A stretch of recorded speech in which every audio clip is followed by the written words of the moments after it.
أعوذ بالله من الشيطان الرجيم. بسم الله الرحمن الرحيم. Alhamdulillah wassalatu wassalamu ala rasulillah. Segala puji bagi Allah subhanahu wa ta'ala, juga salawat dan taslim besar Muhammad sallallahu alaihi wasallam. Bagaimana hukumnya membunuh semut, baik disengaja maupun tidak disengaja, berdosakah? Lalu bagaimana jika semut itu menggigit tubuh kita, lalu kita tepuk mati, salahkah kita? Dulu ketika kecil saya suka bermain membunuh semut dengan kaca pembesar, atau membunuh semut yang ada di buah rambutan yang merumuni makanan, menyiram minyak kawanan semut yang ada di lantai rumah. Apakah nanti di akhirat saya akan dibalas? Lalu bagaimana jika ada orang yang hobinya memelihara burung dalam sangkar? Bukankah sama saja membunuh habitatnya? Baik, ini memang yang tadi tidak disinggung oleh Imam Az-Zahabi tentang masalah membunuh hewan atau membunuh tumbuh-tumbuhan. Ulama menyendirikan babnya, dan itu umumnya dibahas dalam bab jihad, di mana Nabi SAW mengutus pasukan selalu mengingatkan agar jangan membunuh hewan-hewan dan jangan merusak tanaman. Jadi sini masuk dalam masalah merusak tanaman atau membunuhnya. Tentu ada beberapa hadis juga yang menjelaskan ada beberapa jenis tumbuh-tumbuhan dan hewan yang boleh dibunuh, ada yang tidak boleh. Seperti kasus hewan-hewan yang boleh dibunuh, kalajengking yang disebutkan dalam hadis, anjing yang semua tubuhnya berwarna hitam.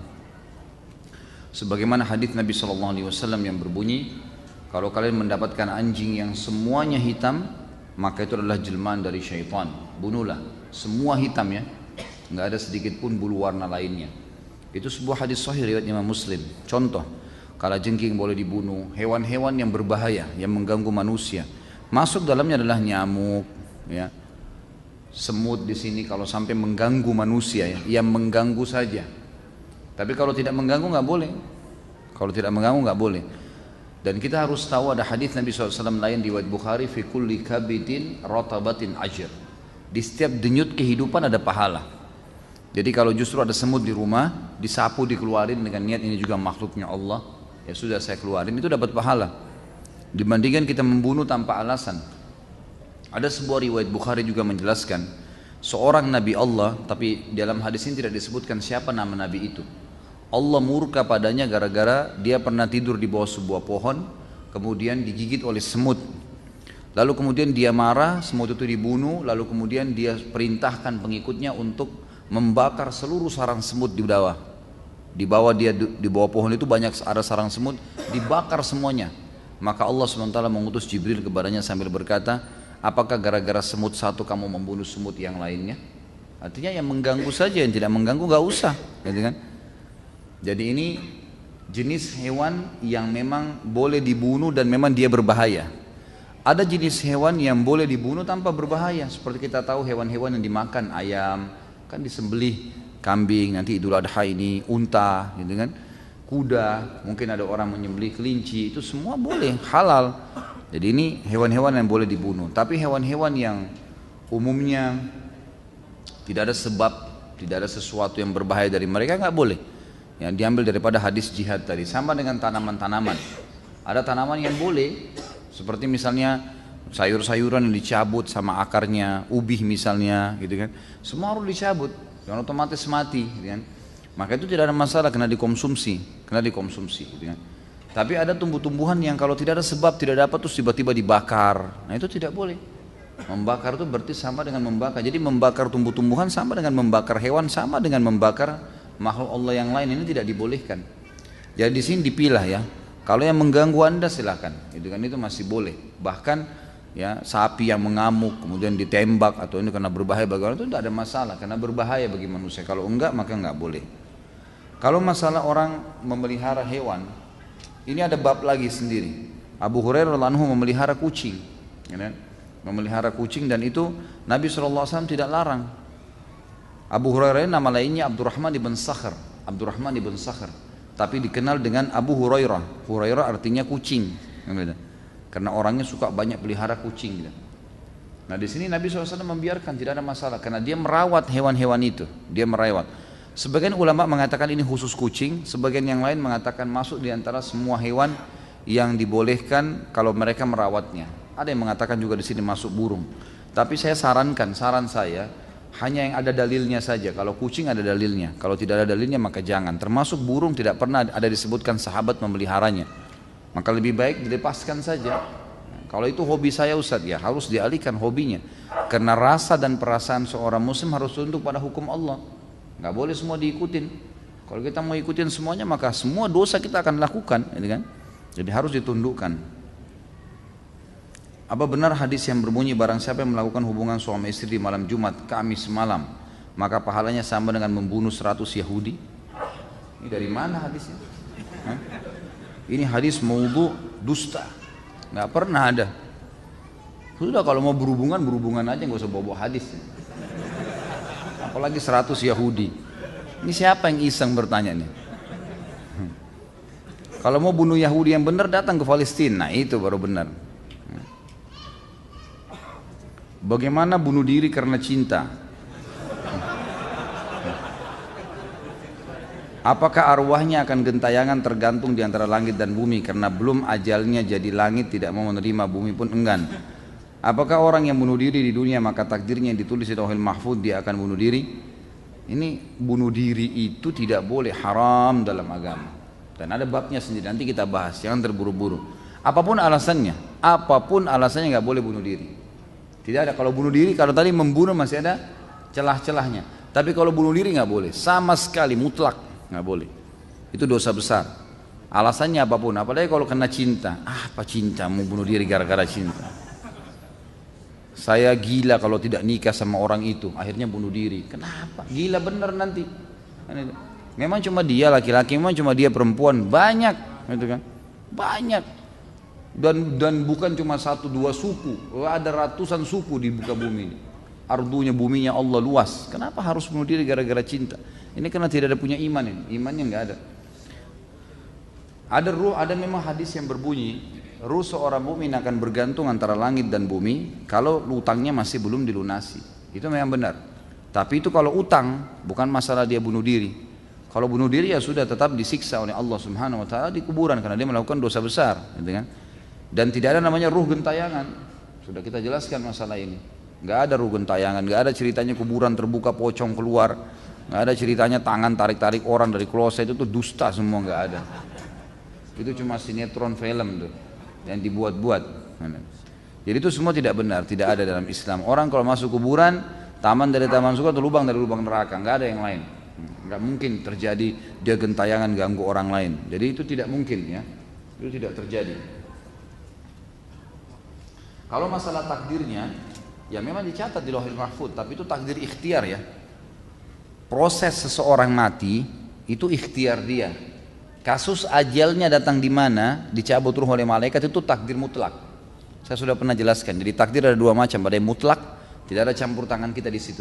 Seperti kita mati di mana, ya itu, kapan, itu sudah mutlak, Allah yang tentukan. Mau di lautan kah, mau di rumah kah, mau lagi tidur kah, mau lagi makan kah, mau lagi jalan, pokoknya tiba ajal mati. Tapi prosesnya yang membawa orang pada kematian itu ikhtiar. Seperti orang ikut berperang untuk mati syahid. Seperti tadi orang tahu nih listrik kalau berbahaya dipegang sama dia, akhirnya dia mati. Ya. Mengunjuk kekuatan, akhirnya mati.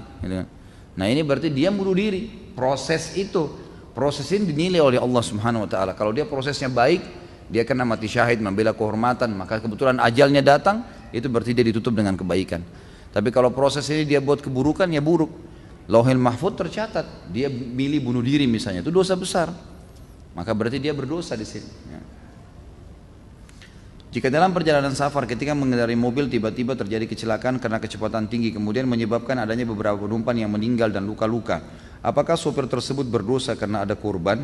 Jika diusut di peradilan biasanya si sopir akan dihukum beberapa tahun penjara. Jika sudah dihukum apakah dosanya sudah diampuni? Tentu dilihat di sini.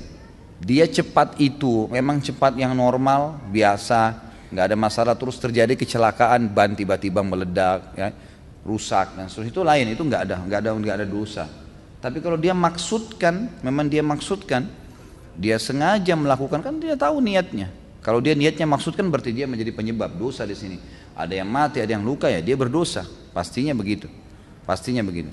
Kalau ada orang sudah dihukum di dunia karena perbuatannya, tetap kita kembali kepada hukum syar'i.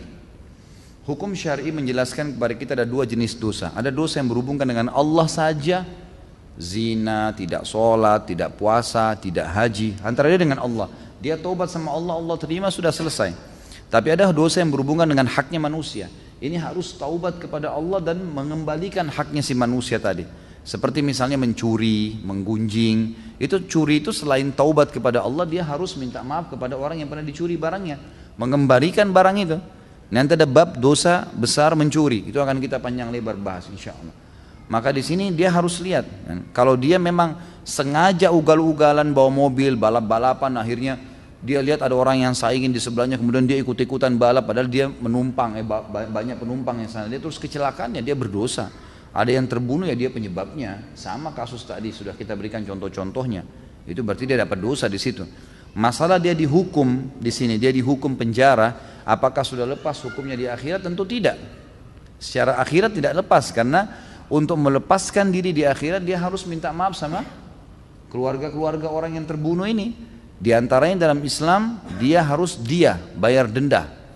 Dia itu tergantung yang disepakati oleh peradilan Islam yang ada di sekitar tempat atau tempat dia tinggal. Bagaimana hukum KB dalam Islam, baik spiral, suntik maupun pil? Apakah itu termasuk membunuh keturunan? Tentu saja tidak. Membunuh ini membunuh, jadi sudah tadi saya bilang kalau sudah 4 bulan ada ruhnya lalu sengaja digugurin, nah itu membunuh.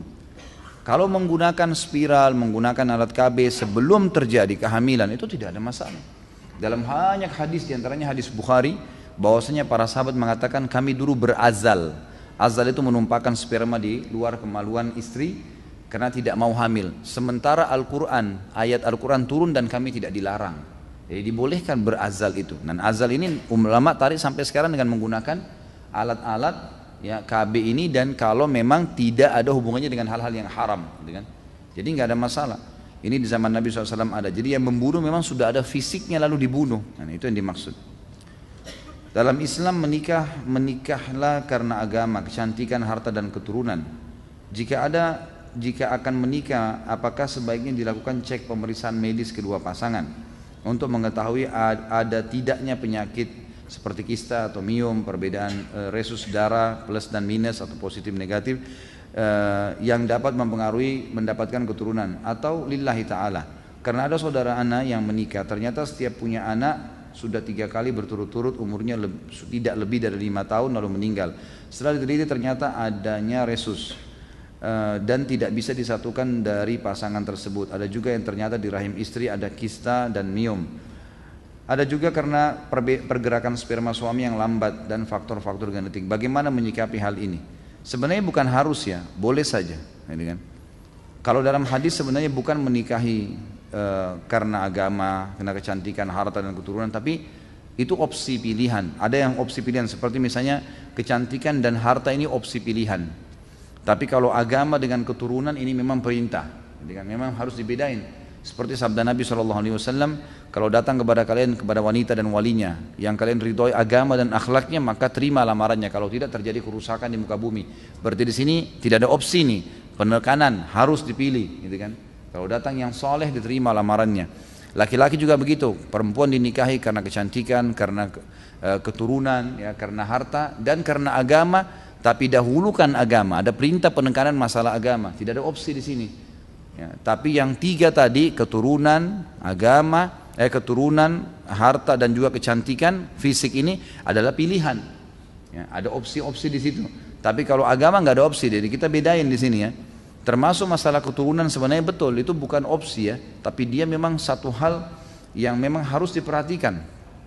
Kalau sekarang sudah ada teknologi canggih bisa periksa, sangat bagus, ya sangat bagus. Tapi itu bukan suatu hal yang harus diharuskan ya. Kalau dalam Islam sudah diajarin caranya untuk mengetahui orang ini subur atau tidak, itu kan sudah dilihat dari keturunan orang tuanya, dari jalur orang tuanya.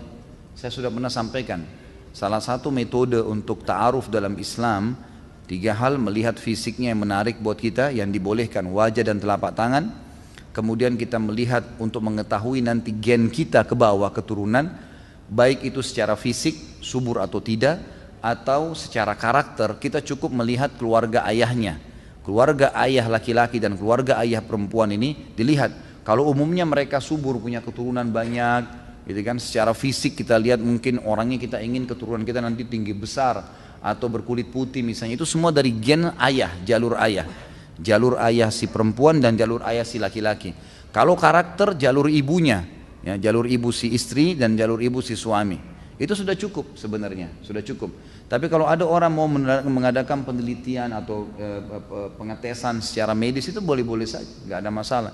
Gitu kan, itu insya Allah tidak ada masalah, tidak ada larangan dalam masalah itu ya.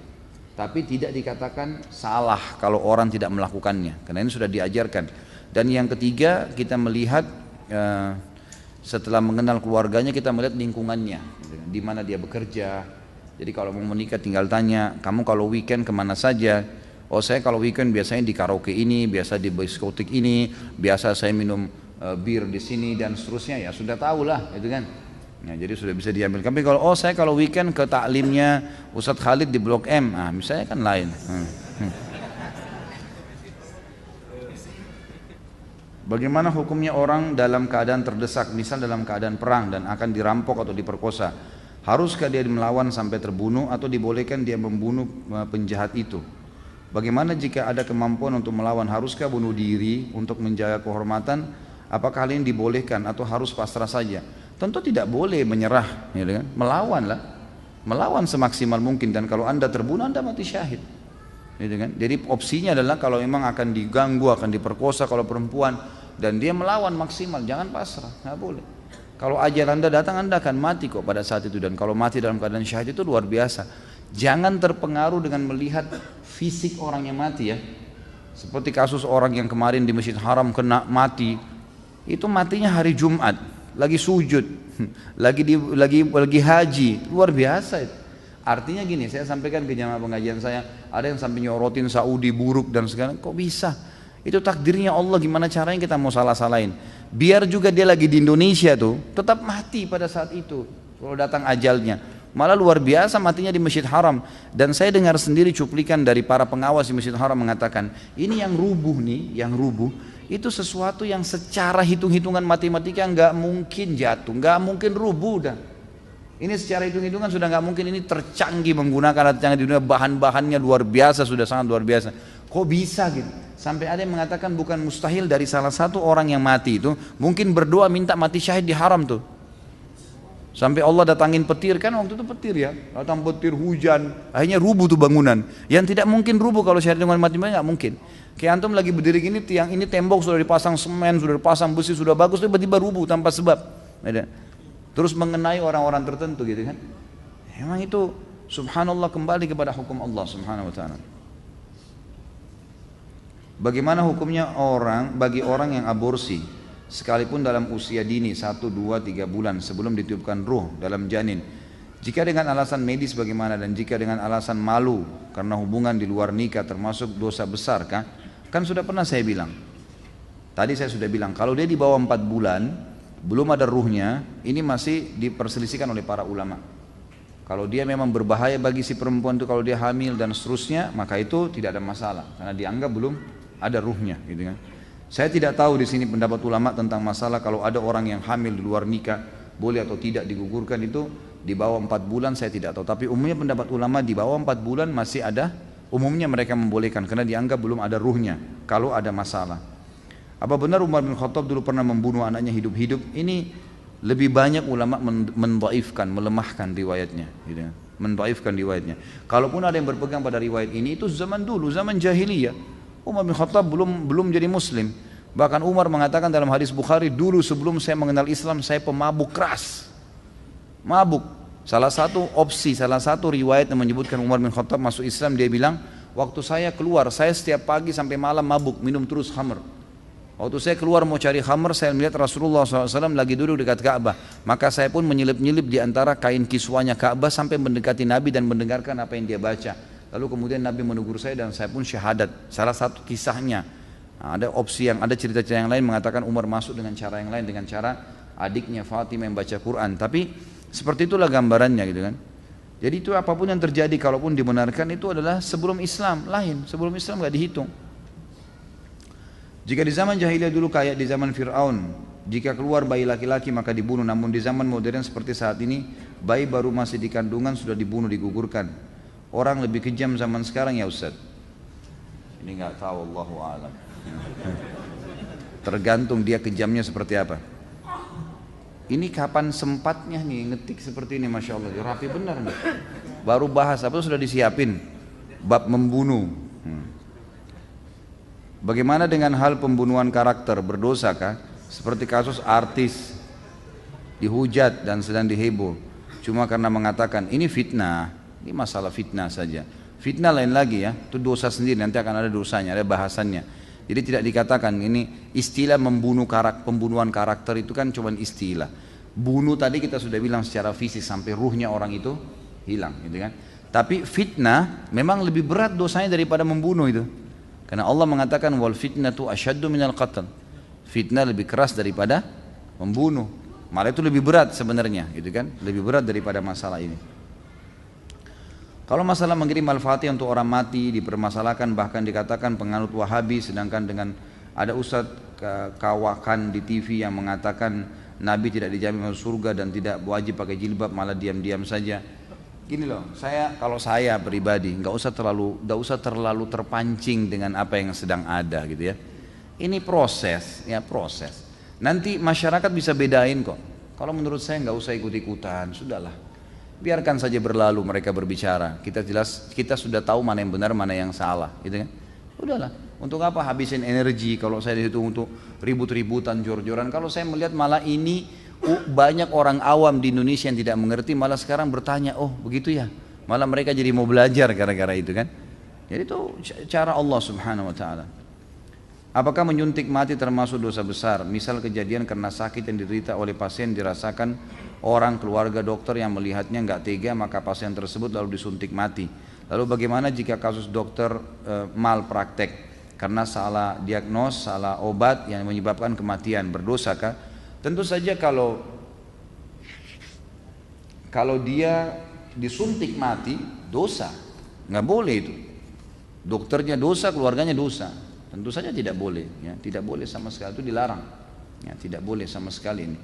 Kemudian kalau masalah bagaimana kalau ada dokter yang salah diagnosa, itu ijtihad ya, dia tidak dosa insya Allah. Kecuali kalau dia bodoh, dia nggak tahu tapi sengaja mau tahu, nah, tunjukin kalau dia tahu akhirnya orang jadi mati, nah itu baru berdosa. Tapi kalau dia ijtihad, dia berusaha, dia kasih obat, kemudian salah, dia tidak tahu mungkin tanggal obatnya tertulis masih utuh tapi ternyata sudah expire dan seterusnya, dia tidak sengaja maka tidak masuk insya Allah. Ustadz, pertanyaan 3 in 1, singkat padat tapi banyak.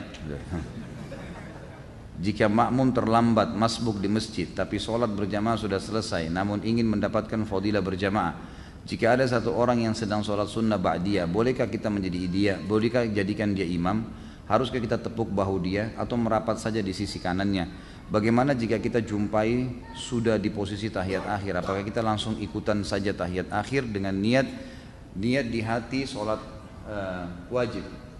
Saya ingatkan kembali ya, pertanyaan kita, bahasan kita masalah membunuh, bukan sholat ya.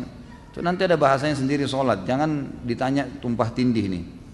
Jadi di sini tentu saja tepuk dia untuk memberikan isyarat.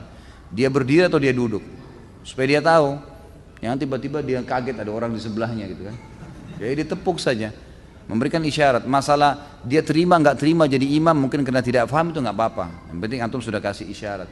Termasuk kalau dia tahiyat terakhir, tepuk pundaknya langsung takbir, duduk tahiyat sama dia. Karena memang dibolehkan mengikut orang yang sholat wajib, boleh ikut. Antum masuk di masjid, imam lagi sholat tarawih, kita belum sholat isya, jangan sholat sendiri, ikut sama imam. Karena boleh orang yang sedang sholat sunnah di belakangnya orang sholat wajib niatnya.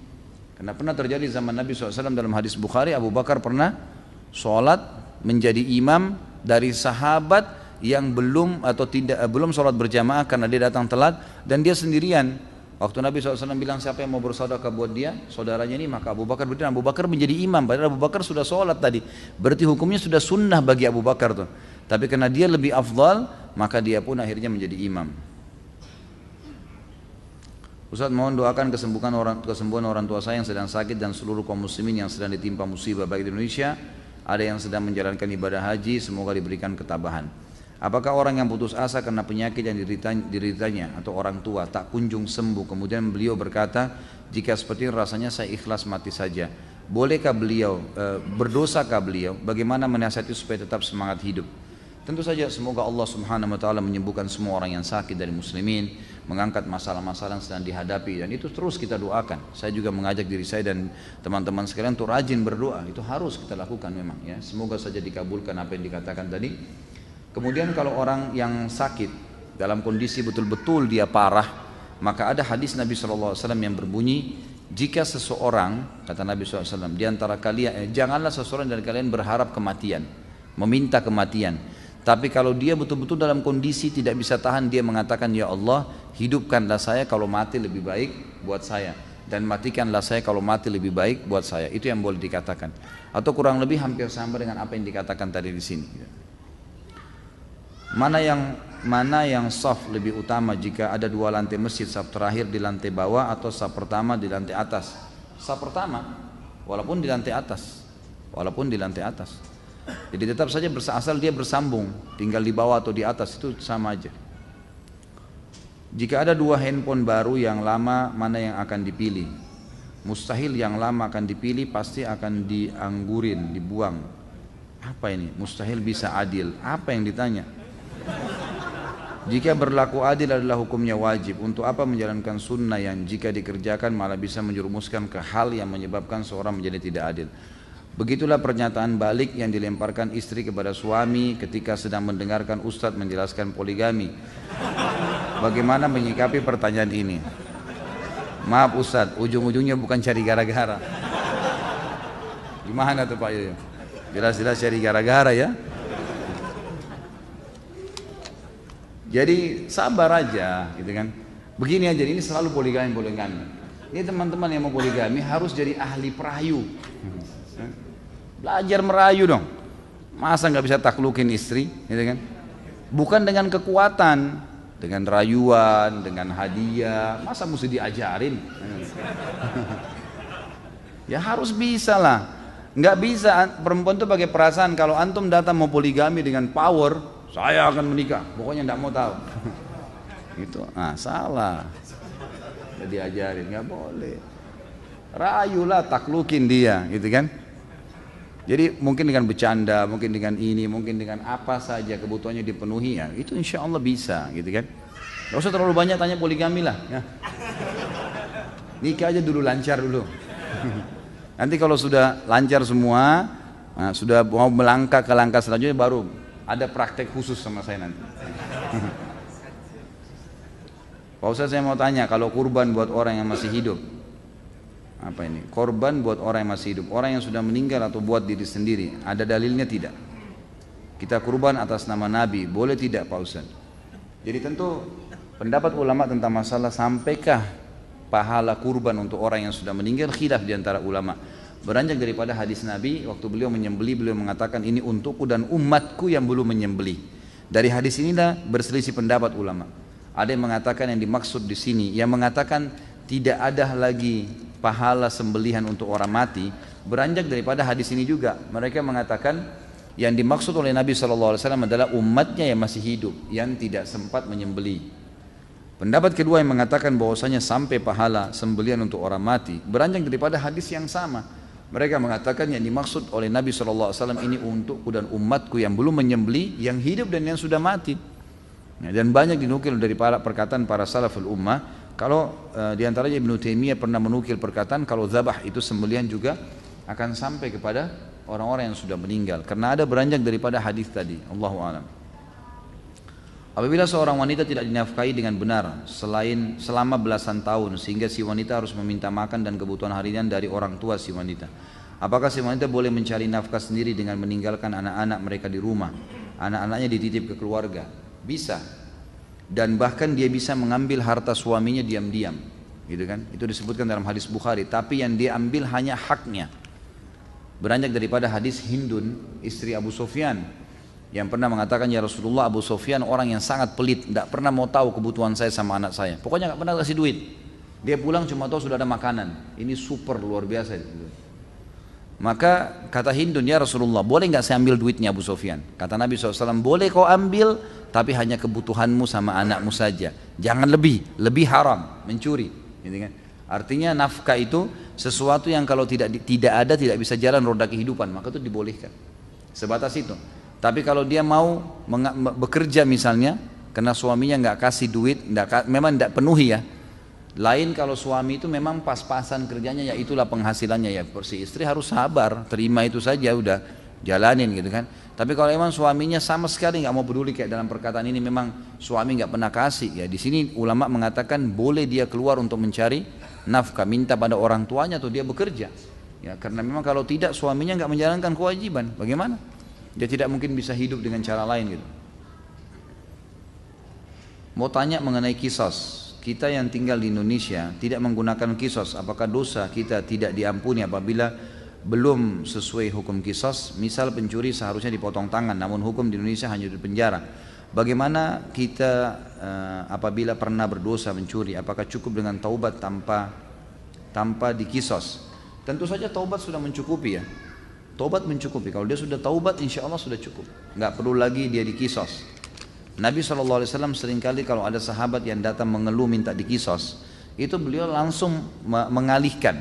Sudah pernah saya ceritakan ada sahabiat yang datang berzina, kemudian minta dirajam, lalu Nabi SAW menyuruh dia kembali sampai dia selesai melahirkan. Waktu habis melahirkan datang lagi, kata Nabi SAW, coba kau susuin dulu. Kata para ulama, ini Nabi SAW suruh pulang, kamu taubat deh. Karena kisos itu solusi terakhir, orang yang memang tidak menyesali perbuatannya, gitu ya. Gimana sih? Orang yang memang melakukan dosa dan tidak merasa bersalah, terus aja mau melakukannya. Nah itu yang dihukum dengan kisos. Tapi insya Allah dengan taubat sudah cukup. Cuman kalau antum pernah mencuri, maka harus dikembalikan itu, nggak boleh tidak. Ya. Saya mau tanya tentang teknis sholat. Saat i'tidal, apakah yang benar tangan sedekap atau dilepas diturunkan? Saya pernah dengar hadis berbunyi posisi i'tidal kembali kepada semula. Maksud di sini semula sebelum ruku atau sebelum takbiratul ihram. Ini sudah saya bilang, jangan tanya masalah bab lain dulu, dan sudah sering saya jelasin masalah ini.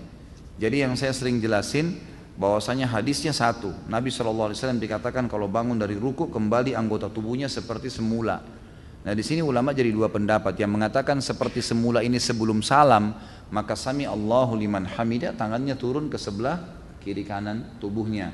Kalau dikatakan anggota tubuh kembali seperti semula setelah takbir, maka kembali ke dada. Dan Ibnu Qayyim rahimahullah sudah menyatukan, mengatakan alangkah baiknya seorang muslim karena dalilnya ada, cuma mereka berselisih penjabaran dari dalil ini, dua-dua dijalankan.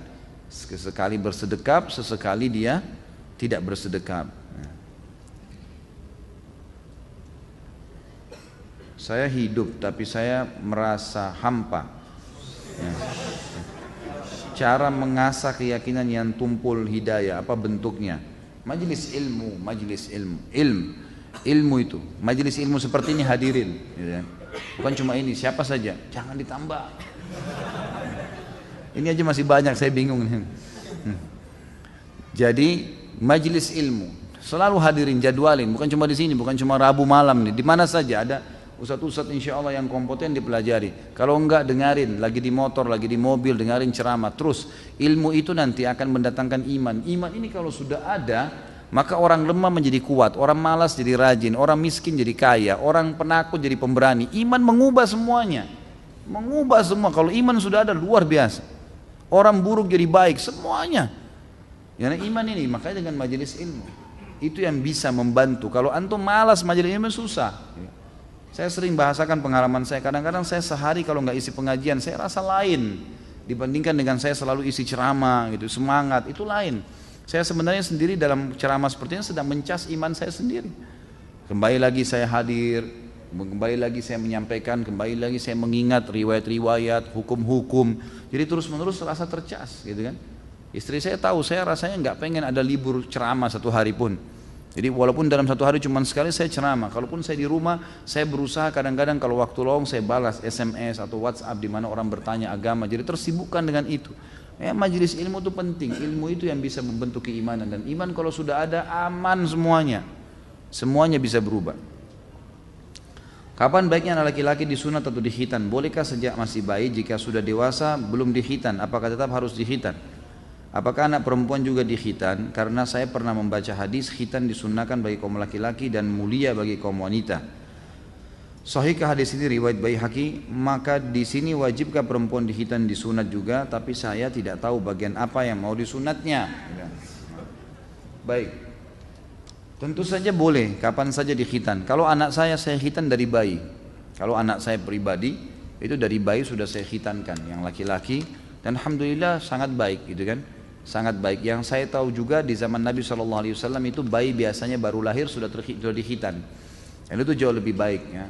Dia tidak terlalu merasakan sakit seperti kalau dewasa gitu kan. Dan juga ternyata disurvei pertumbuhan badan dan fisik mental orang yang dari bayi disunat itu lebih baik gitu. Nah ini tentu lebih baik opsinya. Kalau perempuan apakah dikhitan, ini khilaf di antara ulama. Ada yang mengatakan dikhitan, ada yang mengatakan tidak. Kalau hadis Baihaqi dihasankan oleh para ulama tadi yang disebutkan, maka ada yang mengatakan dikhitan. Tapi khitankan itu sebenarnya artinya memotong sesuatu dari kemaluan gitu kan. Makanya dikatakan laki-laki dikhitan dipotong kulit bagian atas. Kalau perempuan pun seperti itu pemahamannya kalau secara etimologi. Tapi ternyata para ulama mengatakan khitan perempuan berbeda ya, itu dibersihkan di bagian tertentu, dan itu biasanya memang bagian bidan, suster di rumah sakit kita sudah tahu gitu. Saya juga punya anak perempuan dan saya tanyakan ke istri saya, maka dia mengatakan anak-anak perempuan ini biasanya bukan seperti laki-laki, tidak dipotong sesuatu tapi dirapikan dengan cara mereka lebih mengerti gitu kan. Allahu alam, saya juga tidak tahu bagaimana, tapi yang jelas seperti itu jawaban dari ya dokter atau bidan yang ada di rumah sakit pada saat anak saya dikhitan. Ada jenis tanaman hias yang memiliki kadar racun tinggi dan sering dijual di pasaran. Tanaman ini juga sering dijadikan buat mainan anak-anak kecil di kampung. Apakah menanam tanaman ini bisa tergolong membuka pintu untuk membunuh? Tentu saja kalau memang kita tahu itu berbahaya ya, maka itu tidak boleh. Sebaiknya memang dijauhi, dihindari. Kalau kita sudah tahu, kita sengaja, apalagi membiarkan orang sampai mengkonsumsinya, berarti kita menjadi penyebab. Pokoknya kita jadi penyebabnya, kita juga terlibat di situ. Saya ingin membuat kaos tulisan hadis atau potongan ayat Al-Quran dengan bahasa Inggris dan menjualnya. Apakah boleh? Boleh saja. Boleh saja, tidak ada masalah. Tapi konsekuensinya, kalau hukumnya bolehkah menulis ayat di baju? Bolehkah menulis ayat di papan? Di spanduk? Di apa saja? Boleh, hukumnya boleh gitu kan. Tapi di sini dilihat adabnya. Kalau dia menulis ayat-ayat tersebut, apalagi kayak baju kaos yang akhirnya dipakai ke kamar mandi dan seterusnya, di WC, maka itu tidak dibolehkan, ya kan? Kalau sampai dia pakai ke WC atau nanti orang yang pakai tidak bertanggung jawab malah diolok-olok ayat-ayat itu lain. Tapi hukumnya saya tahu saya boleh. Bahkan termasuk kalau dia masuk kamar mandi misalnya dibuka dulu sama dia itu lain, tidak ada masalah, nggak ada sesuatu yang salah di situ. Bahkan sekarang memang kalau saya pribadi, saya mendukung kalau ada baju-baju kaos yang ditulis dengan simbol-simbol Islam ya. Aku cinta Allah misalnya, aku cinta Rasulullah SAW, aku cinta dengan Islam, atau apalah kata-kata positif yang memang menunjukkan kekuatan Islam, ada cintanya kepada Islam, itu boleh-boleh saja. Setahu saya nggak ada masalah.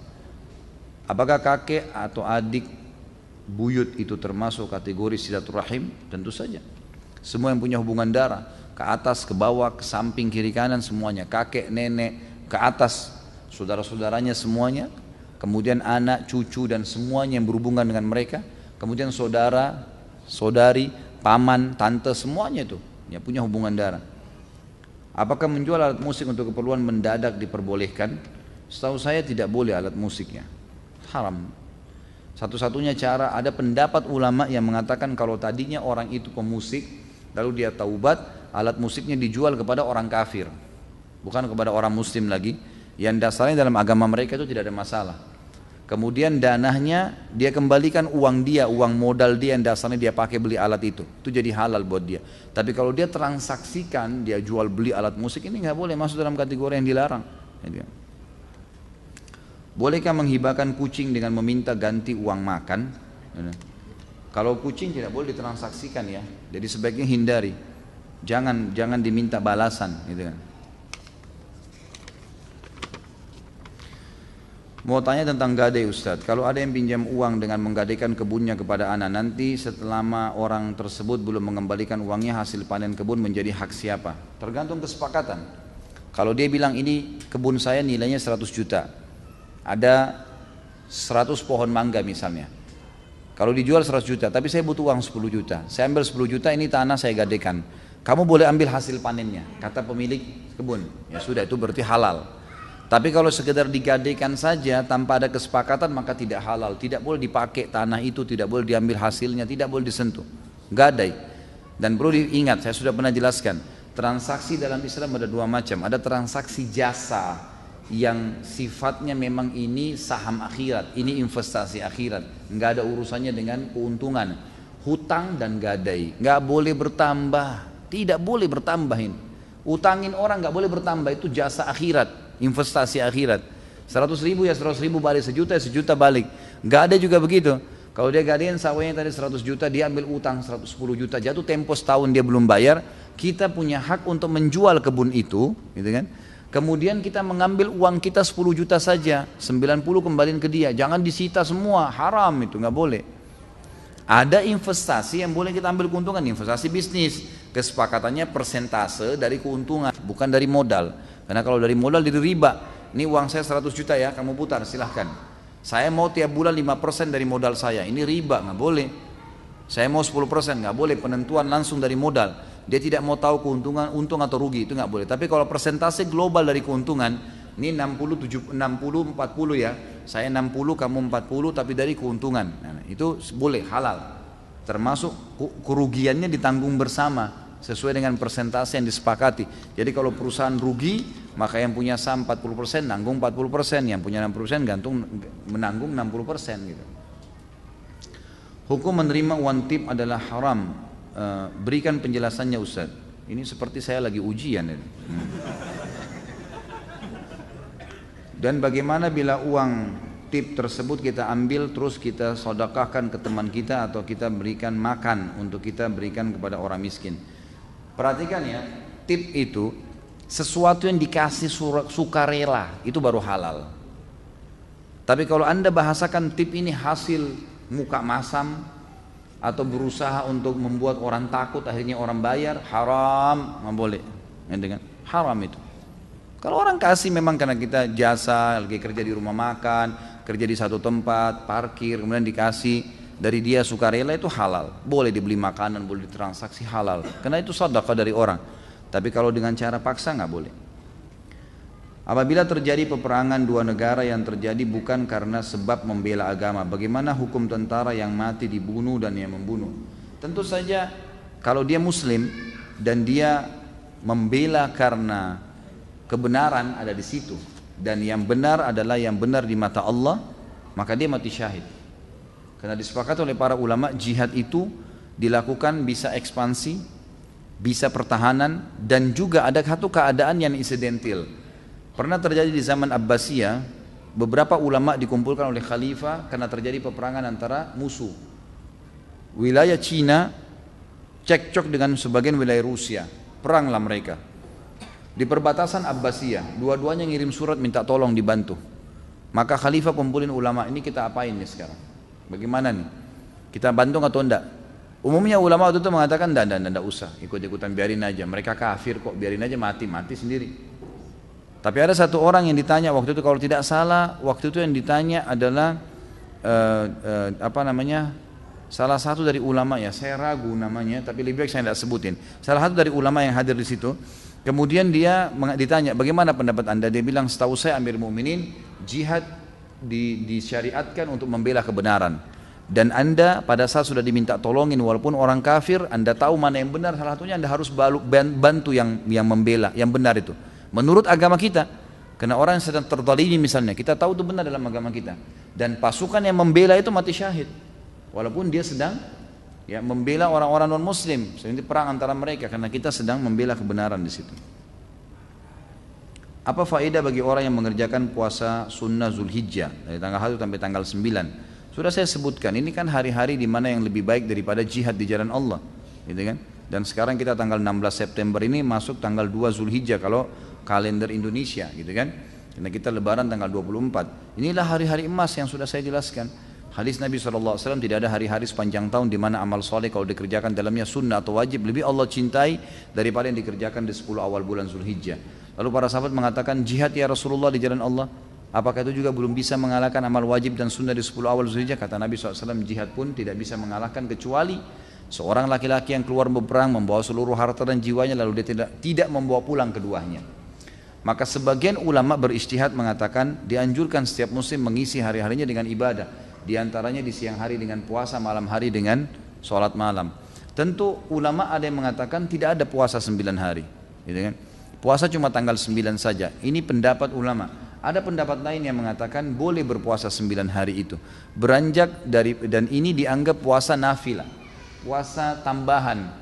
Ada hadis Bukhari berbunyi, kalau Nabi SAW pernah pulang ke rumahnya lalu menemui Aisyah dan berkata, wahai Aisyah, apakah engkau punya makanan? Dan hari itu bukan hari puasa ya, karena terbukti Nabi minta makanan. Tapi Aisyah bilang, enggak ada ya Rasulullah. Kata Nabi, kalau gitu saya puasa. Ulama mengatakan ini bukan puasa Senin Kamis, ini puasa tambahan. Orang kalau tidak punya makanan terus dia mau niat puasa boleh. Namanya puasa nafilah. Nah karena 9 hari ini adalah hari yang lebih baik daripada jihad, dan ada hadis tadi Nabi pernah berpuasa nafilah, maka dianjurkan puasa semaksimal mungkin. Karena puasa adalah ibadah yang besar pahalanya gitu ya. Bila tidak potong kuku dan rambut pada tanggal 1 dan sampai 9 akan mendapatkan pahala seperti orang yang berihram. Apakah berlaku pada orang yang ingin berkurban saja Ustaz?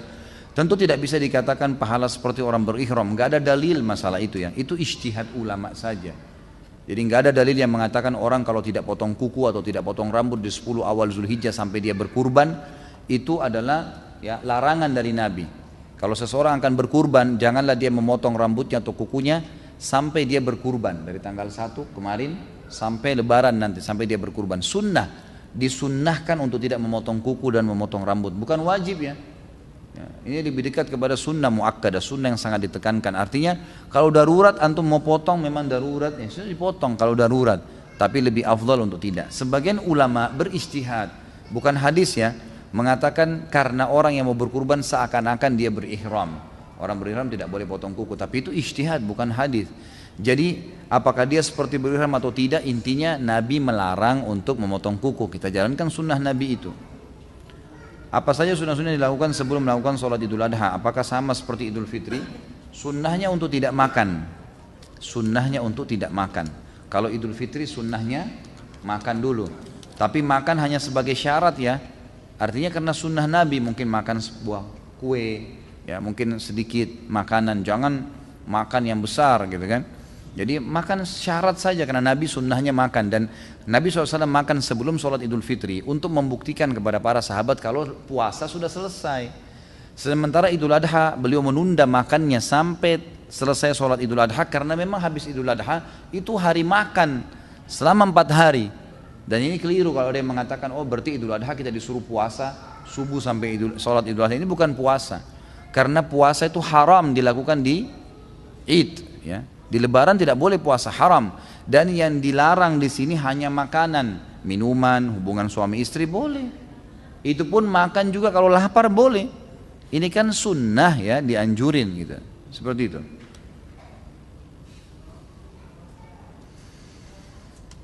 Habib itu apa Ustaz? Dan apa hubungannya dengan Habib di Indonesia? Kok banyak sekali pengikutnya? Kan sudah saya jelaskan dulu. Mereka yang mengatakan dirinya turunan Nabi SAW. Dan kalau saya pribadi ditanya apakah benar mereka turunan Nabi, saya mengatakan iya. Kalau saya pribadi, karena saya tahu beberapa teman-teman saya memang yang menelusuri jalur nasab mereka dan mereka keturunan Nabi memang ada, gitu kan? Itu benar. Tapi apakah mereka semuanya benar? Ya ini tinggal dilihat secara individu, gitu kan? Secara individu. Kalau yang mengikuti sunnah Nabi SAW berarti benar. Mengikuti kakek-kakek mereka ya benar. Tapi kalau mereka menjadi pentolan-pentolan justru seperti yang mengikuti Syiah, mengkafirkan sahabat, mengatakan Quran kurangnya, ini tidak ada hubungannya dengan jalur keturunannya. Makanya Nabi SAW pernah berkata, wahai Fatimah, lakukanlah kebaikan-kebaikan karena saya tidak bisa menolong kau di sisi Allah. Sampai bahkan Nabi SAW memanggil Bani Hashim, sukunya, lakukanlah kebaikan-kebaikan. Wahai Abbas, pamannya, lakukanlah kebaikan-kebaikan. Patuhlah pada Allah karena saya tidak bisa bantu kalian apapun. Kalau kalian memang melakukan kemaksiatan akan dihukum sama Allah. Tapi kalau kalian baik maka dapat syafaatku. Gitu kan? Seperti itu.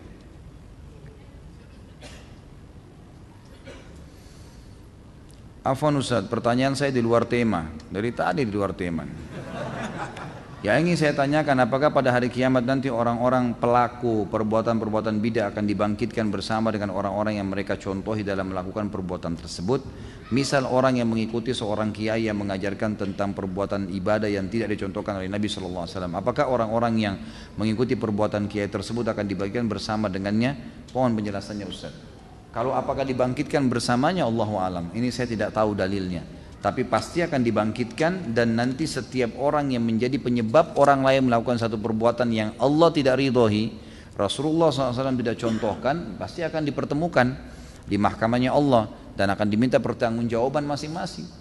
Itu ada di riwayat masalah itu, tapi apakah dibangkitkan secara bersamaan, ini saya tidak tahu dalilnya. Di kampung daerah saya di Gunung Kidul banyak sekali kasus bunuh diri dengan gantung diri.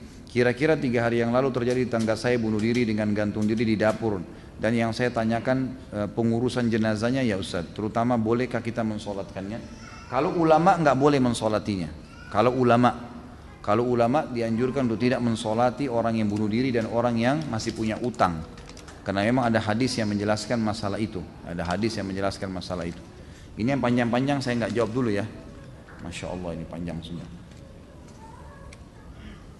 Jadi para ulama tidak sholat, tapi umumnya muslimin boleh mengerjakan jenazahnya, memakamkannya, dan semoga saja Allah ampuni selama tidak berbuat syirik. Memang dosa besar ya, bunuh diri itu dosa besar, tapi tetap disolatin, diurus jenazahnya. Bagaimana dosa membunuh hewan cecak? Di rumah banyak cecak, membuang kotoran di lantai. Membunuh cecak pahala. Ini bagus pertanyaannya. Saya tadi lupa jelaskan. Jadi ada hewan malah kalau dibunuh dapat pahala. Di antaranya cecak itu, hadis Bukhari, di mana Nabi SAW mengatakan membunuh cecak mendapatkan 100 pahala. Makanya Aisyah punya cambuk khusus untuk mencambuk cecak. Dan ulama membahas khusus masalah itu. Orang yang membunuh cecak dengan pukulan pertama mati dapat 100 pahala. Orang yang memukul sampai berapa kali maka akan mendapatkan dosa, ya dapat pahala sekian gitu kan. Kalau ditanya kenapa, ya itu hikmah dari Allah SWT. Kita tidak perlu tahu kenapanya gitu kan.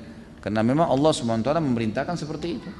Ya, kita jalankan. Kalau kita temukan nanti hikmahnya, ya Allahu a'lam. Walaupun ada yang mengatakan kan cecak ada manfaatnya Ustaz, makan nyamuk, ya itu lain. Kita tidak bahas masalah itu, tapi karena adanya perintah agama.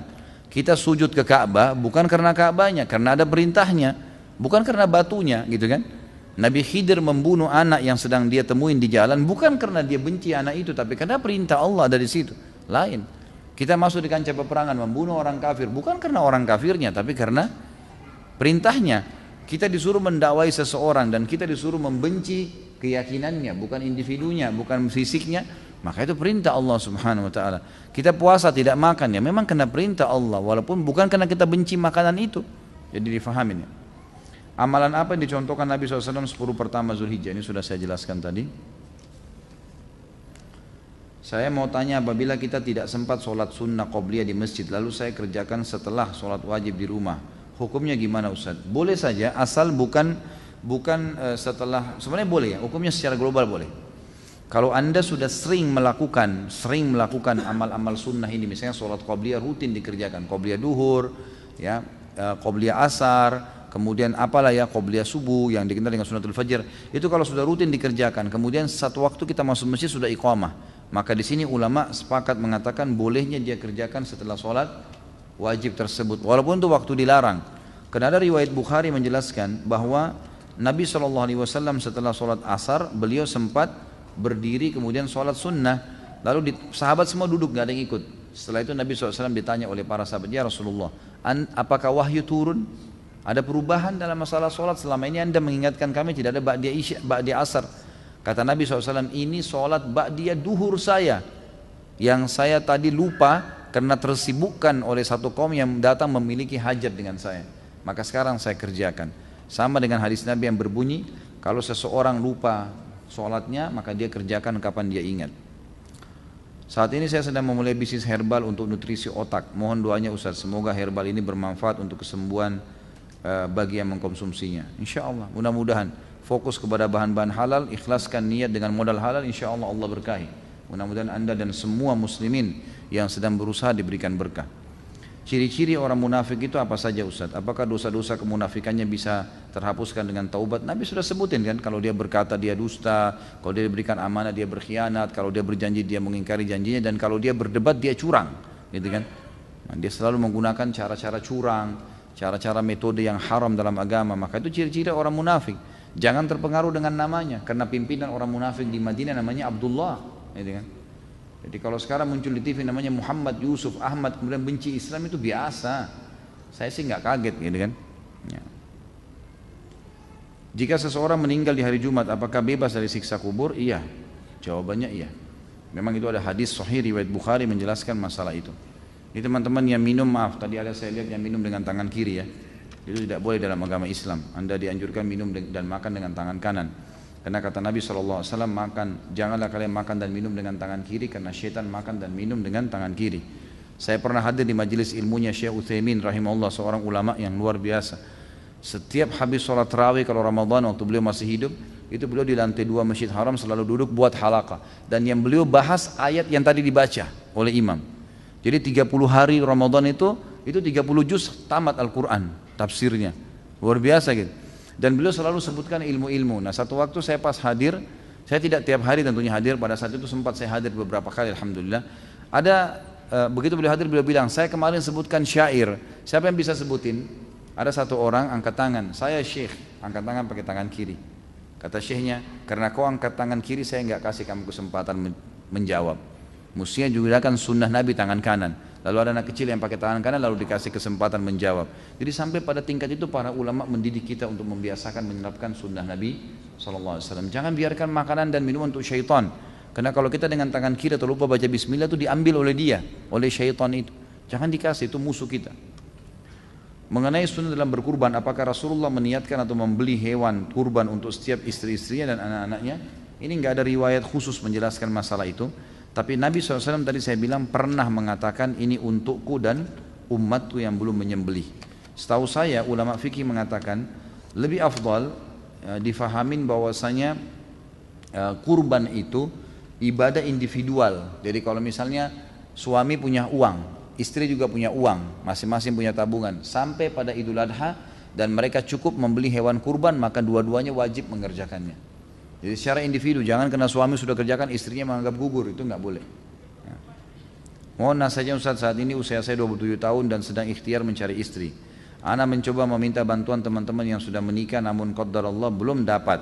Kemudian ana mencoba ikut biro jodoh online. Akan tapi yang menawarkan diri untuk ta'aruf kebanyakan janda. Yang masih gadis malah nggak ada respon. Ya. Sedangkan orang tua anak menginginkan anak menikah dengan gadis dan anak sendiri juga lebih srek dengan yang gadis, terutama yang bercadar. Mohon nasihatnya Ustaz. Saya mau nasihatin apa kira-kira nih? Hah? Ya ikutlah di sini ada teman-teman buka pendaftaran gitu kan. Nggak usah online. Di pengajian kita insya Allah ada pendaftaran dan setahu saya teman-teman laporin ke saya itu kalau akhwatnya sudah lebih banyak mendaftar daripada ikhwah. Ya, jadi lebih banyak sekarang akhwat sudah banyak mendaftar siap menikah dan insya Allah masih gadis. Ini mudah-mudahan ada jodohnya ya. Dosa apa saja yang seorang muslim terancam kekal di neraka? Tolong dijelaskan. Jadi mati dalam keadaan kafir, syirik, munafik ya. Kemudian membunuh seorang muslim ya secara sengaja tadi orang mukmin. Itu yang disebutkan murtad dari agama. Selain daripada itu Allah alam yang saya tahu tidak ada yang kekal di neraka. Tidak ada, insya Allah diampuni oleh Allah Subhanahu Wa Taala. Bab sihir ini nanti pertemuan akan datang. Nanti bab yang ketiga insya Allah masalah sihir. Nanti baru bertanya masalah sihir. Minggu kemarin Anda bertanya cuma Anda rasa belum mengena di intisari pertanyaan. Jadi saya jelaskan dari pokok pertanyaannya. Bagaimana hukumnya orang yang mengatakan istilah sunnah Rasul yang populer di masyarakat di malam Jumat adalah penghapusan istilah. Ini kan sudah dijelasin. Yang dimaksud pertanyaan di sini bukan amalannya Ustaz, tapi kata secara etimologisnya bahasa seolah-olah kata sunnah Rasul itu hanya diidentikan dengan hubungan suami istri. Padahal sunnah Rasul ini kan banyak ada memanjangkan jenggot tidak isbal. Apakah orang yang mengatakan istilah kata sunnah Rasul tersebut sebaiknya kata tersebut tidak digunakan? Sebenarnya hadis ini sudah saya katakan, saya pribadi nggak menemukan hadis itu. Saya nggak menemukan hadis itu masalah orang berhubungan biologis di malam Jumat, tapi yang ada hari Jumat.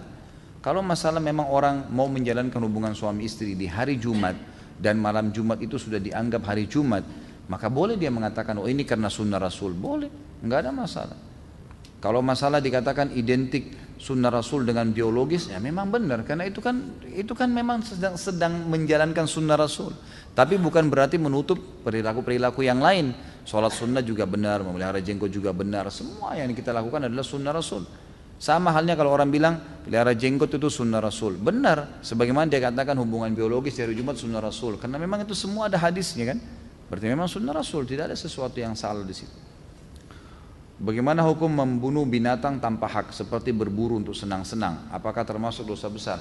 Kalau dia berburu niatnya untuk makan itu halal.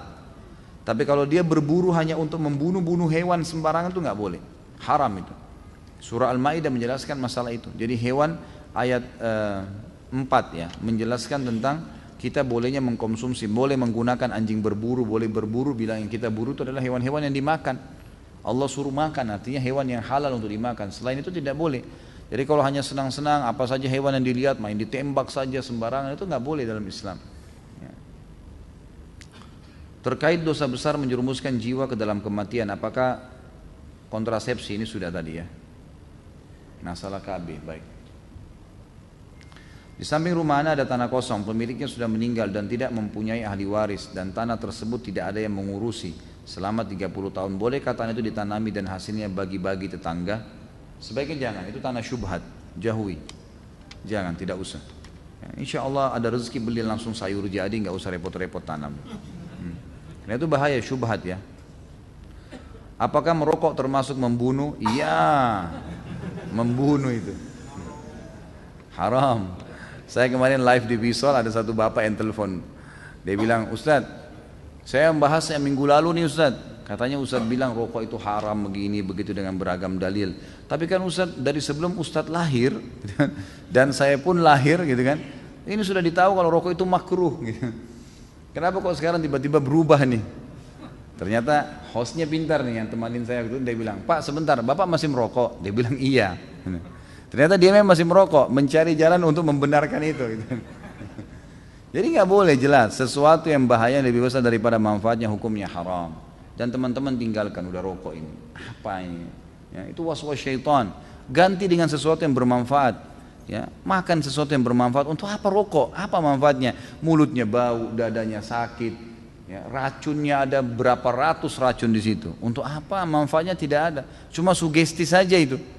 Sugesti, oh iya ini lebih percaya diri, saya tidak bisa berpikir dan sudah sering saya jelaskan masalah itu ya. Jadi sebaiknya dijauhi. Larikanlah kepada hal-hal yang bermanfaat. Sampai di Saudi itu dipasang pelang besar-besar dikatakan kalau seandainya perokok itu mensedekahkan uang rokoknya tiap hari maka dia orang yang paling bahagia. Karena kalau satu bungkus 10.000 tiap hari 10.000 disedekahin itu rutin, itu luar biasa sedekahnya itu, gitu kan? Daripada dia harus membakar, menyakiti orang lain, dia juga sakit. Sebenarnya itu sakit ya. Penyakit itu nggak boleh. Dan sudah sering saya bahasakan. Bagaimana kalau kita tidak tahu efek seperti tadi minum obat lalu meninggal, apakah termasuk bunuh diri? Tentu tidak saja ya. Kalau kita tidak tahu, ini kan saya bahasakan tahu tadi ya. Saya sudah bilang dia tahu listrik ini berefek, obat ini kalau dia minum berbahaya, dia tahu, maka itu baru masuk. Bagaimana jika ada suatu pemerintah Muslim tapi pada akhirnya melegalkan minuman keras, dosanya, hukumannya dan lain-lain. Apa maksudnya ditanya? Tentu saja berdosa ya, yang menghalalkan itu berdosa. Karena Nabi SAW mengatakan Allah melaknat ya, saksi minuman khamr itu, yang menandatanganin, yang menjual, yang membawa, yang meminum, yang punya modal, semua kena laknat, diangkat ya, apa namanya, dilaknat itu diangkat berkah hidupnya. Bagaimana jika sekarang perang antara negara padahal kita Muslim tersebar di banyak negara? Apa yang ditanyakan? Jadi maksudnya apakah kalau terjadi perang antara negara kita harus membela gitu mungkin ya? Tentu kita membela kebenaran, saya sudah bilang tadi tolak ukurnya benar atau salah. Kalau benar kita membela kebenaran sesuai dengan pandangan agama, kita termasuk berperang. Walaupun yang dihadapin itu ada muslimnya. Sama muslim kalau dia masuk dengan pasukan non muslim dan dia tahu ini kebenaran yang sedang dia bela, termasuk dan itu benar di mata Allah, maka berarti dia juga termasuk mendapatkan syahid insyaallah. Bagaimana Bilal dengan sahabat lain yang membunuh, apa ini kok robek? Umayyah bin Khalaf mungkin yang dimaksud yang kemarin ya, yang saya jelaskan di tablik akbar itu. Tentu saja di sini waktu Nabi SAW hidup, Nabi SAW penentu keputusan. Jadi waktu Nabi SAW tahu tentang kasus ya Bilal membunuh Umayyah bin Khalaf dan itu dikeroyokin dengan rame-rame para sahabat. Sementara memang waktu itu Umayyah bin Khalaf belum dibawa ke Nabi SAW. Jadi kalau di kancah peperangan, tawanan perang itu akan dianggap tawanan kalau sudah dilaporkan kepada pimpinan perang, gitu kan? Selama mereka masih berserakan di lapangan perang, ya, di medan perang dan masih dianggap berbahaya maka masih boleh dibunuh, gitu kan? Tapi kalau sudah dibawa, dikumpulin, di pimpinan perang sudah tahu, maka itu sudah tidak boleh lagi dibunuh, gitu kan? Itu sudah akan dibagi oleh pimpinan. Kasus Umayyah bin Khalaf ini memang masih sementara dibawa oleh Abdurrahman bin Auf menuju ke kemah Nabi. Memang belum sampai, masih di kancah peperangan. Maka Bilal menyerangnya karena tahu bagaimana kejahatan dia pada saat di Mekah. Jadi itu berbeda ya, itu tidak masalah. Bagaimana dengan membunuh hewan yang dilarang untuk dibunuh? Sudah tadi ini masalah semut dan seterusnya.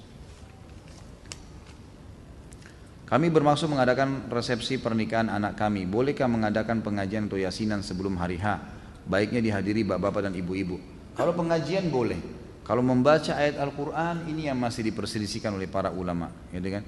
Pengajian boleh. Misalnya pengajian itu majelis ilmu untuk menjelaskan kepada calon mempelai, menjelaskan kepada keluarga-keluarga tentang bagaimana pernikahan dalam Islam, itu dibolehkan.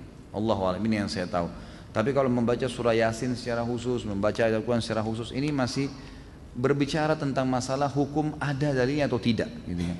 Lebih aman untuk tidak dilakukan. Jadi kita sebagai seorang muslim, setiap kali ingin melakukan satu perbuatan, jangan lakukan kecuali sudah tanya Nabi SAW melakukan seperti apa. Kita punya sejarah kok, bagaimana Nabi SAW waktu menghadapi pernikahan-pernikahan sahabat, gitu kan. Beliau sendiri pada saat menikah dengan istrinya dan para sahabat hadir, tidak pernah ada pembacaan ayat Al-Quran di rumah itu. Cuma datang Nabi SAW mengundang mereka pada saat Nabi menikah dengan Zainab dan mereka hanya masih duduk ngobrol-ngobrol pada saat itu dan Nabi malu menegur mereka. Turun ayat Al-Quran mengingatkan para sahabat. Kalau kalian sudah datang ke acara pernikahan Nabi, maka selesai makan pulanglah, kata Allah. Itu perintah dalam Al-Quran, gitu kan? Karena Nabi malu menegur kalian, tapi Allah tidak malu mengingatkan kebaikan. Jadi itu perbuatan, itu yang kita lakukan. Contohnya Nabi SAW. Seperti dikatakan tadi bahwa syahid seorang mukmin apabila terbunuh dalam peperangan melawan kafir. Bagaimana apabila peperangan itu bukan perang fisik, melainkan perang pikiran dan politik. Contoh memerangi Jil, Syiah dan Ahmadiyah yang jelas-jelas mereka berKTP Muslim tapi tauhidnya menyimpang. Kalau anda sampai dibunuh oleh mereka, insya Allah itu mati syahid karena membela kebenaran. Pokoknya selama membela kebenaran yang dianggap benar dalam agama, maka insya Allah syahid itu. Barakallahu fiik ya guru kami, bagaimana urutan keutamaan dari hewan kurban, kambing dan domba yang paling afdal, kemudian datang setelahnya sapi dan unta, dan kambing dan domba ini minimal umur setahun, sapi 2 tahun dan juga unta 5 tahun. Boleh jantan, boleh betina, dan yang penting syaratnya tidak cacat dan dianjurkan setiap muslim minimal 1 ekor kalau dia mampu. Jadi kalau sapi misalnya boleh partisipasi 7 orang, jangan dipaksain 7 orang kalau kita mampu sendiri. Jangan dibagi-bagi pahalanya, ya. Ambil aja sendiri kalau bisa. Selama kita bisa kita ambil semua, kalau kita nggak bisa baru aja orang lain, gitu kan. Maka itu juga pahalanya besar. Dahulukan kalau kita sudah ada di situ andil, kemudian kita ajak orang lain terlibat, boleh. Tapi kalau kita ambil andil yang maksimal lah setelah kita lakukan itu, ya. Itu yang mestinya dilakukan. Allahu a'lam. Jadi tetap didahulukan kambing, ya. Kapan saat wanita melakukan sholat duhur di hari Jumat? Afdolnya apakah setelah azan atau habis sholat Jumat? Tentu setelah azan. Ulama sepakat mengatakan tidak harus menunggu selesai khutbah. Boleh setelah azan duhur perempuan sudah boleh sholat, azan Jumat perempuan sudah boleh sholat duhur. Apakah gelar sallallahu alaihi wasallam hanya untuk Nabi Muhammad atau nabi-nabi lain? Apakah kita juga bersalawat untuk mereka? Tentu untuk semuanya, ya. Tapi biasanya kalau nabi-nabi yang lain itu lebih fokus kepada alaihi salatu wassalam. Tapi boleh kita mengatakan Isa sallallahu alaihi wasallam, boleh. Karena semua nabi-nabi memang diberikan salam kepada mereka. Apabila Qabil berarti mendapat dosa tiap keturunan Adam membunuh, iya, tentu saja. Dan itu hadis tadi sudah menyebutkan masalah itu.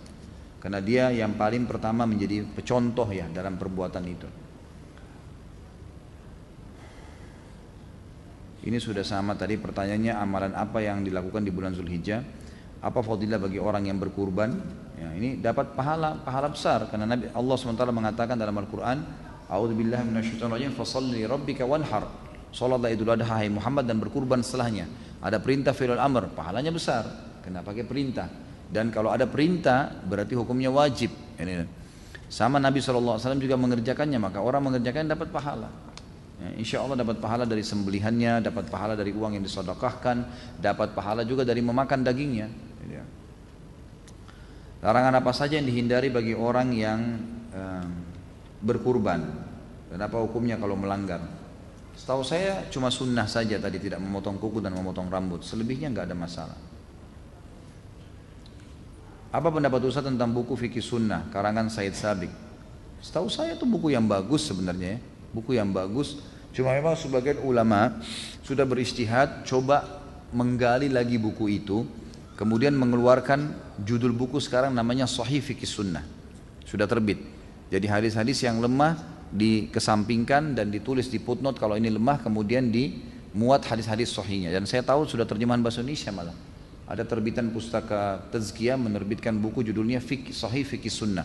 Yang tadinya Fikih Sunnah cuma 1 jilid, ini malah menjadi 5 jilid dengan keterangan-keterangannya. Allahu a'lam, yang saya tahu itu bagus ya. Cuman yang lebih baik kalau dicari yang sudah revisi, yang sudah diperbaiki, jangan yang induk awalnya, karena masih banyak hadis yang diluruskan oleh ulama. Bagaimana cara menghadapi suatu kasus korupsi jika saya menemukan kasus tersebut? Ingkar mungkar. Kalau kelihatan depan mata kita harus ingkar mungkar dengan cara meluruskan, menasihatin, melaporkan. Kalau sampai dia tidak mau meninggalkan, harus dikerjakan, diingkar mungkar dan tidak boleh didiamin.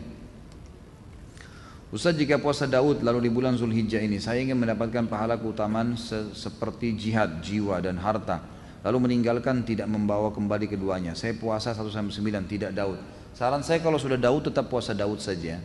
Karena puasa Daud tetap mendapatkan pahala juga di Zulhijjah, gitu kan? Tetap aja. Tapi kalau anda mau batalkan, boleh saja batalkan puasa Daud. Karena sunnah boleh kita batalin kapan saja. Dibatalin puasa Daudnya, lalu diniatkan puasa nanti baru dilanjutin lagi puasa Daud, boleh saja. Tapi sudah batal puasa Daudnya. Karena syarat puasa Daud harus sehari puasa sehari tidak, gitu kan? Kalau saran saya lanjutin aja puasa Daudnya, tetap itu lebih afdal. Karena tidak bisa dibantah sabda Nabi SAW, afdalus siyami saumu Daud. Ya. Puasa yang paling afdal puasanya Nabi Daud. Kana yasumu yawman yuftir yawman. Dia berpuasa sehari, dia berbuka puasa sehari. Jadi itu lebih afdal.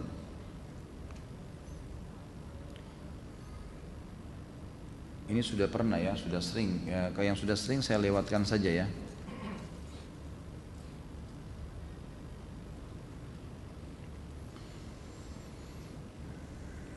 Saya mau tanya, ada teman saya punya kebiasaan suka kentut sembarangan.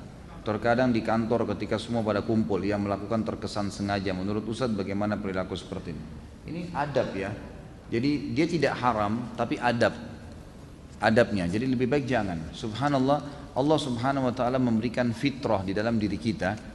Jadi ada hal-hal yang memang secara alami manusia nggak suka, dan itu Allah sudah tentukan sebagai hal yang tidak baik. Misal tiba-tiba orang lewat kita tepukin tanpa sebab, atau kita iseng teriak di kupingnya orang, atau kita ngupil di depan orang, meludah sembarangan. Ya tadi kentut sembarangan. Itu pasti semua orang nilai buruk. Nggak ada orang yang nilai baik, walaupun orang kafir gitu kan. Secara fitrah berarti itu kata ulama masuk dalam adab pergaulan. Harusnya dijauhi. Dan jangan dia bangga dengan perilaku buruk seperti itu masuk dalam bab akhlak ya. Ada bab akhlak itu sebagian dia jaga, lebih baik dia jaga. Karena kata ulama, hal-hal yang berbau akhlak ini adalah bagaimana seseorang menjauhi semua yang manusia tidak suka secara alami. Termasuk tadi buang angin sembarangan, hal-hal yang pasti orang lihat buruk, orang semua nilai buruk walaupun tidak kenal dia. Kalau dijauhi berarti dia punya akhlak yang baik. Dan ingat kata Nabi SAW, tidak ada yang lebih berat di timbangan hari kiamat dibandingkan dengan akhlak yang mulia. Termasuk akhlak sih. Jadi jangan dianggap itu sebuah prestasi, malah ketawa, malah ngakak, malah dia bangga kalau itu dianggap sebagai sebuah simbol dari dia, itu malah tidak baik, harus diubah ya. Siapa kelompok ISIS, Syiah dan Wahabi? Apa fadilah bagi orang yang mati syahid? ISIS tentu kelompok yang mereka membentuk kesatuan memfokus untuk mendirikan khilafah di Syria dan Baghdad di Irak. Jadi ISIS itu Syria dan Irak gitu kan, untuk mendirikan negara di sana dengan cara-cara yang mereka lakukan. Sampai sekarang yang saya temukan adalah para ulama menegur perilaku-perilaku mereka, dari cara-cara untuk membunuh semua orang yang tidak faham gitu kan. Kemudian banyaknya hal-hal yang sekarang ini terbuka. Ada banyak tulisan-tulisan sekarang, artikel dalam bahasa Arab, foto-foto yang ditemukan. Jadi pimpinan-pimpinan mereka ini bersatu satu sama yang lain. Jadi seakan-akan sengaja dibentuk untuk meributkan umat Islam ini, gitu kan? Itu yang lahir. Sekarang ini kayak ribut sekali antara ISIS sama Syiah. Dua-duanya punya pemahaman-pemahaman yang perlu diluruskan, ya.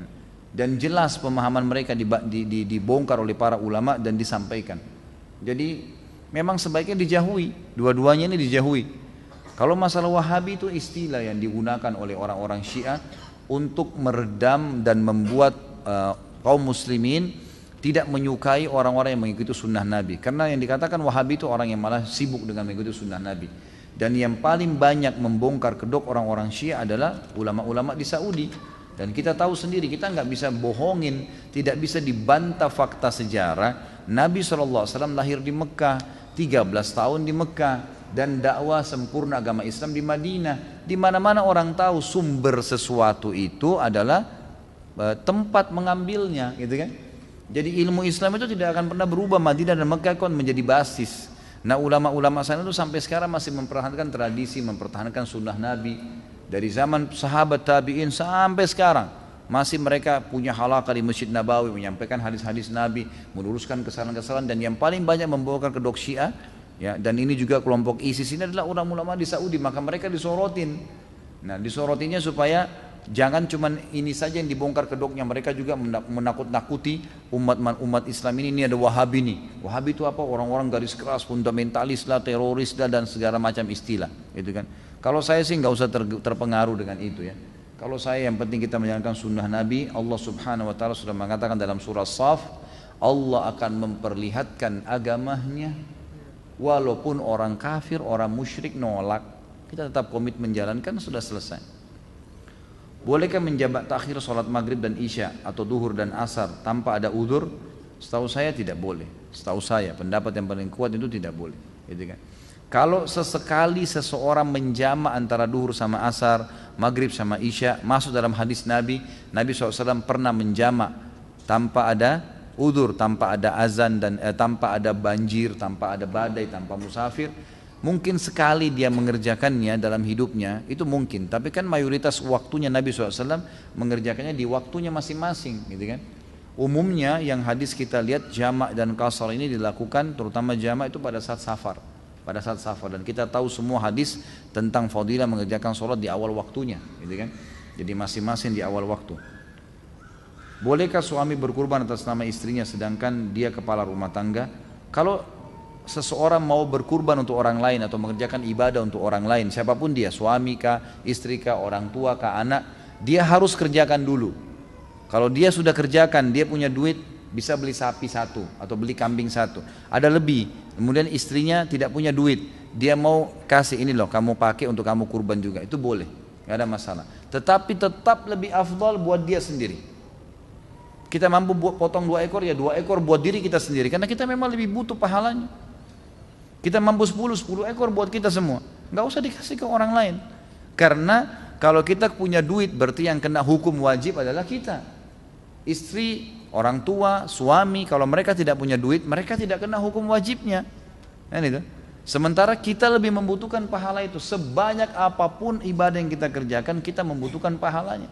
Karena nggak ada jaminan sudah diterima semuanya, dan juga memang kita butuh sebanyak mungkin untuk meninggikan derajat di surga. Gitu kan? Jadi ulama mengatakan tetap lebih afdal dia dahulukan dirinya. Benarkah membaca surah Al-Mulk setelah sholat isya dapat membebaskan kita dari siksa kubur? Bukan selepas sholat isya ya. Siapa yang membaca, dalam hadis dikatakan 30 ayat dalam Al-Quran yang kalau dia baca, gitu kan, setiap harinya, bukan habis isya, setiap harinya, maka dia akan selamat dari fitnah kubur. Itu yang ada setiap hari. Jadi dianjurkan memang membaca.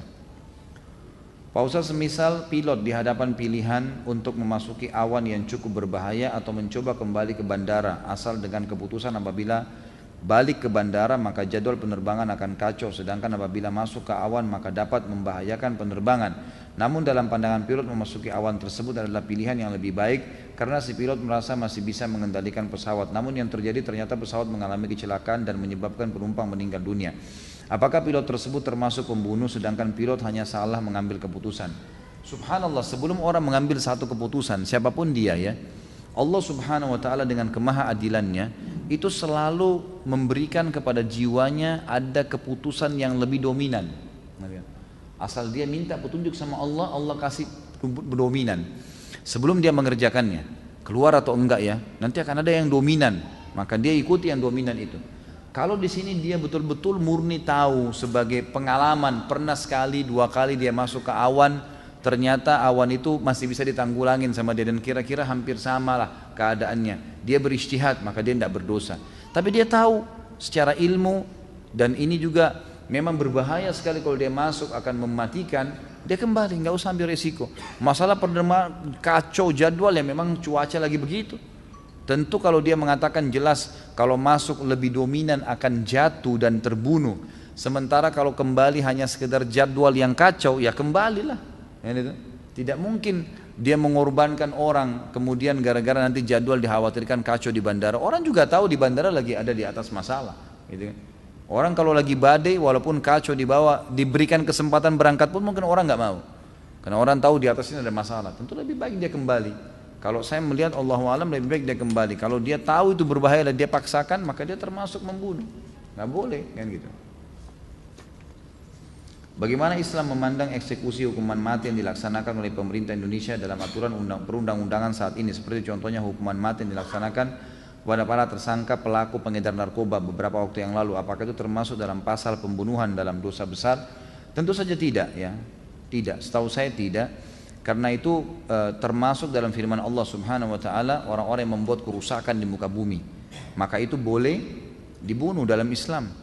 Cuma memang proses pembunuhan Islam kan ada kisos yang dipenggal kepala.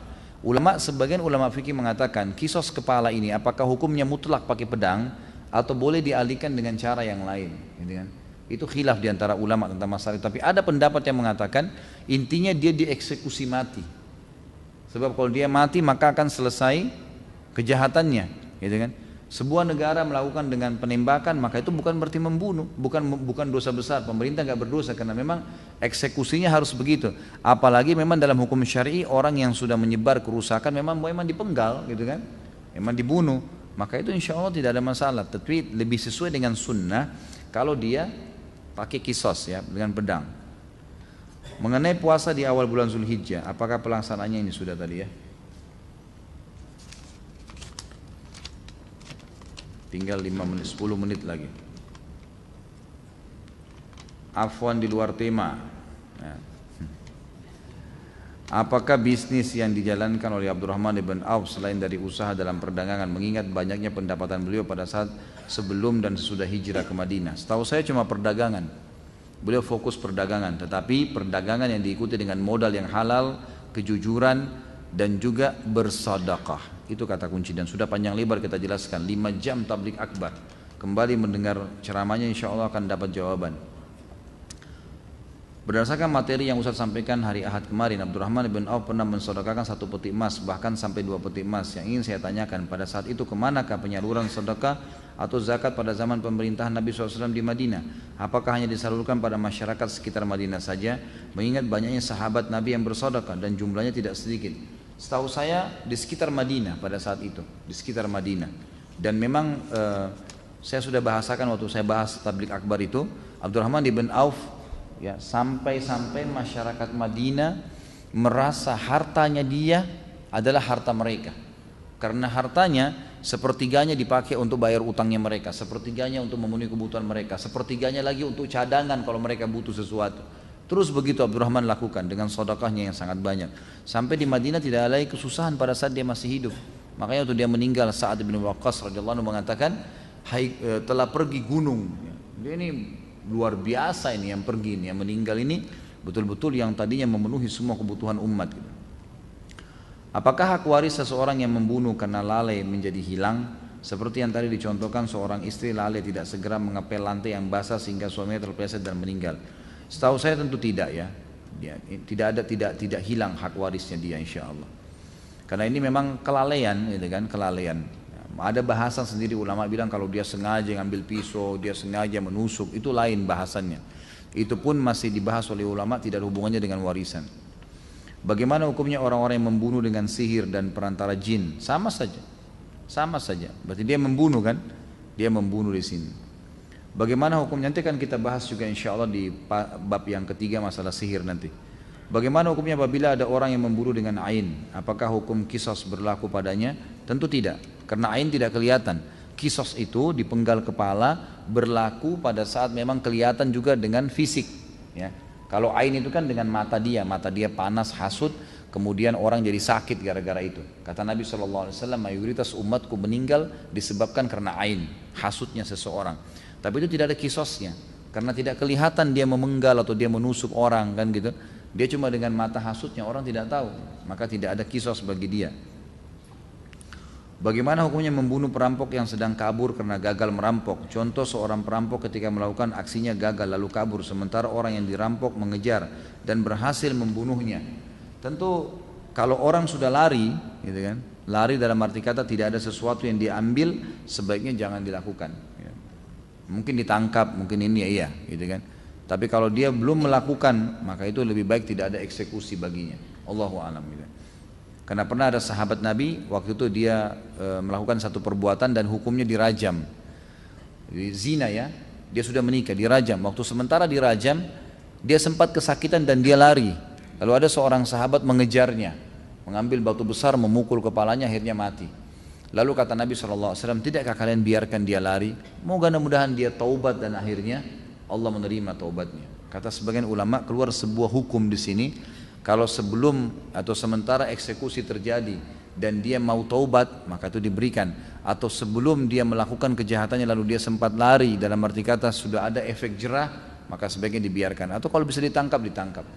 Walaupun ada pendapat ya, berhubungan dengan pertanyaan tadi, ada pendapat ulama mengatakan kalau jelas-jelas dia masuk rumah, dia menjahat, kemudian dia lari, kemudian dikejar dan terbunuh, maka itu berarti yang sedang dihukum, yang sedang membunuhnya tidak berdosa. Dia tidak berdosa, tapi sebagian tidak dia lakukan. Bolehkah melaksanakan kurban tetapi masih punya utang di bank? Mohon solusinya. Bolehkah kurban dengan menggunakan uang hutang atau pinjaman? Tentu saja boleh. Kalau kita masih punya utang, bolehkah kita berkurban? Bolehkah kita akikah? Boleh. Asal pada saat tiba masa pembayaran utang, kita bisa membayarnya. Misal, antum masih punya KPR. KPR ini harus dibayar 10 juta lagi. Setiap bulan 1 juta. Tiba bulan pada saat kita mau bayar 1 juta itu, bertemu antara membayar utang yang 1 juta dengan membeli hewan kurban. Yang didahulukan bayar utang. Tapi kalau bukan di waktu itu atau antum sudah bayar utang, ternyata bayar utang KPR tadi sudah dibayar 1 juta, utang masih 9 juta, tapi bulan depan sekarang masih ada uang lebih untuk kurban, ya berkurban. Karena dianggap antum bulan itu sudah lunas utangnya untuk bulan itu, bulan depan ya urusan bulan depan gitu. Jadi tetap menjalankan itu ya. Masya Allah. Alhamdulillah, besar tulisannya. Seorang suami yang tega terhadap istrinya, membiarkan istrinya mencari nafkah tanpa peduli ia sibuk dengan kegiatan yang tidak bermanfaat. Apa maksudnya? Saya bekerja mencari nafkah, pergi pagi pulang malam tanpa dipedulikan, sementara ia sibuk dengan dirinya sendiri. Dia nggak pernah ikut campur dengan mencari nafkah untuk keluarga. Pertanyaannya apa nih? Apa dia berdosa kali ya? Dia berdosa tentunya. Dia berdosa dengan perbuatan tersebut.